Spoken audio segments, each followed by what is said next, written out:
అసలు ఆంధ్ర రాష్ట్రంలో ఎన్ని పెడితే వాట్ ఈస్ ద అడ్వాంటేజ్ చెప్పనా?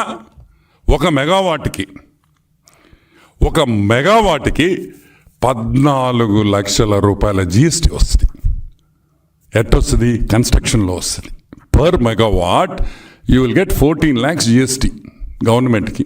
దాంట్లో 50% వేసుకున్నా స్టేట్కి వస్తుంది. ఆ డబ్బులన్నీ పోయినాయి. ఎంత పోయింది? 1260 కోట్ల రూపాయలు రావాల్సిన జిఎస్టీ మనకి వెళ్ళిపోయింది. దేనివల్ల వెళ్ళిపోయింది?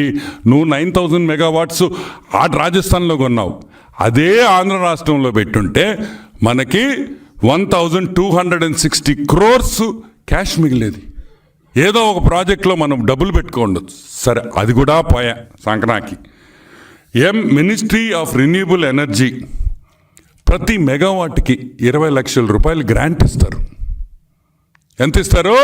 20 lakh rupees గ్రాంట్. 1800 కోట్ల రూపాయల నష్టం మనకి. అంటే ఈ రెండు కలిపితే ఆల్మోస్ట్ 3000 crores రూపీస్ ఈ ఒక్క డీల్లోనే మనకి రావాల్సిన ట్యాక్సెస్ ద్వారా, మనకు రావాల్సిన గ్రాంట్ ద్వారా, మనకి వచ్చే ఇన్ఫ్రాస్ట్రక్చర్, ఈ 9000 కోట్లు 9000 మెగావాట్లు ఆంధ్రాలో కొట్టుంటే దాని ఇన్ఫ్రాస్ట్రక్చర్ వస్తుంది.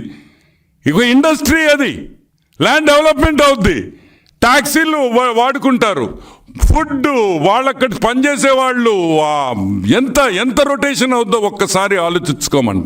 ఇవన్నీ కాదని, ఇవన్నీ వద్దని, నీకు లంచమే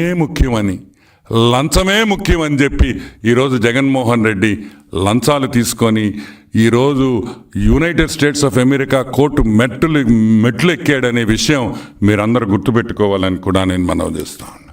ఇప్పటికన్నా సాక్షి పేపర్కి భారతక్క చెప్తున్నా, అక్క బాధపడబాకక్క, ఇక్కడైతే రోజు చూడొచ్చు, అమెరికా జైల్లో వేస్తే రోజు చూడలేం.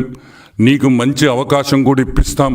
మేము అంకుల్ ట్రంప్తో మాట్లాడి మీకు స్పెషల్ పర్మిషన్ ఇచ్చి మీరు రోజు కలిసేదానికి అక్కడుండే ఎన్ఆర్ఐలందరి తరపున కూడా మేము ప్రెసిడెంట్ ట్రంప్కి పిటిషన్ వేసి మీరు మీ ఆయన్ని రోజు చూసుకునేటట్టు అమెరికా జైల్లో చేసే బాధ్యత మేము తీసుకుంటున్నామని కూడా మనవి చేస్తూ సెలవు తీసుకుంటున్నా.